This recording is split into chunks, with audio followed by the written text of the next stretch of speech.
స్టార్టింగ్‌లోనే అడుగుతున్నామమ్మా. నీకు ఏం డౌట్ ఉందో ఖచ్చితంగా కామెంట్ చేయి. నేను చెప్తా చూడండి. ఎందుకంటే మేజర్‌గా చాలామంది అడుగుతున్న డౌట్స్ ఏంటంటే, సార్ నాకైతే ఫస్ట్ ఫేజ్‌లో చూసుకున్నట్లయితే కాలేజ్ అయితే వచ్చింది. కానీ వేరే బ్రాంచ్ వచ్చింది.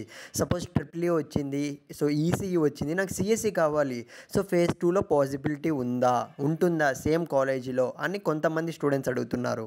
ఇంకొంతమంది స్టూడెంట్స్ అయితే, సార్ నాకైతే ఫీజ్ రీయింబర్స్‌మెంట్‌కి ఎలిజిబుల్ కాదు. 60,000 అంటే 70,000 అంటే 1,00,000 అంటే అంతే కట్టమంటున్నారు. దీనికి ఏమైనా సొల్యూషన్ ఉందా?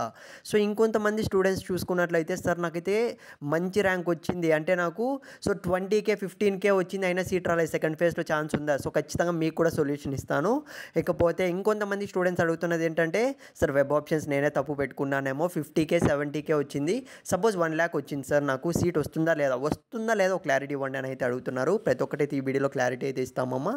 ఇకపోతే వీడియో స్టార్ట్ చేసే ముందు ఖచ్చితంగా కామెంట్ చేయడం మర్చిపోకు. వీడియోని లైక్ చేయి, సబ్స్క్రైబ్ చేసుకొని పెట్టుకో. సో మనకి ఎందుకంటే స్క్రీన్ మీద అయితే గమనించండి. ఒకటే చెప్పాలనుకుంటున్నా. సో 27th నుంచి మనకు రిజిస్ట్రేషన్ స్టార్ట్ అయిపోతుంది, గుర్తుపెట్టుకో. సో ఈ వీడియో మీ ఫ్రెండ్స్కి కూడా షేర్ చేయి, ఎవడు మిస్ కాకండి. 27 నుంచి 30 వరకు మాత్రమే మనకు రిజిస్ట్రేషన్ ఉంటుంది. ప్లస్ మనకు వెబ్ ఆప్షన్స్ ఉంటాయి.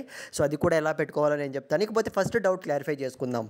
సో ఎవరికైతే ఫీజు రింబర్స్మెంట్కి రాలేదో, అంటే మనకు ఎలిజిబుల్గా లేరో, మీరందరూ కూడాను సెకండ్ ఫేజ్లో మార్చుకోవచ్చు. లేదంటే హెల్ప్ లైన్ నెంబర్ నేను ఆల్రెడీ లాస్ట్ వీడియోలో పెట్టా కదా, మీరైతే సో ఖచ్చితంగా చేంజ్ చేసుకోవచ్చు. అదైతే ప్రాబ్లం ఉండదు. ఇన్కమ్ కానీ క్యాస్ట్ సర్టిఫికేట్ కానీ సబ్మిట్ చేస్తే మీకు అది పాసిబిలిటీ ఉంది. సో ఈ విషయం పక్కన పెట్టినట్లయితే, సార్ నాకు 70K 80K 1,00,000 వచ్చింది. నాకు సీట్ వస్తుందా? ఖచ్చితంగా 100% వస్తుంది. ఫేజ్ 2లో అంటే ఫైనల్ ఫేజ్లో, గుర్తుపెట్టుకో.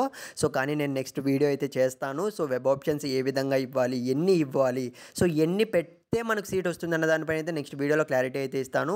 ఇకపోతే చాలామంది అడుగుతున్న డౌట్ ఏంటంటే, నాకు వచ్చిన కాలేజీలో బ్రాంచ్ మార్చుకోవాలనుకుంటున్నా, ఫేజ్ 2లో పాసిబుల్ అవుతుందా? సో ఖచ్చితంగా అవుతుంది. అది కూడా ఎలా పెట్టుకోవాలో నెక్స్ట్ వీడియోలో చెప్తాను.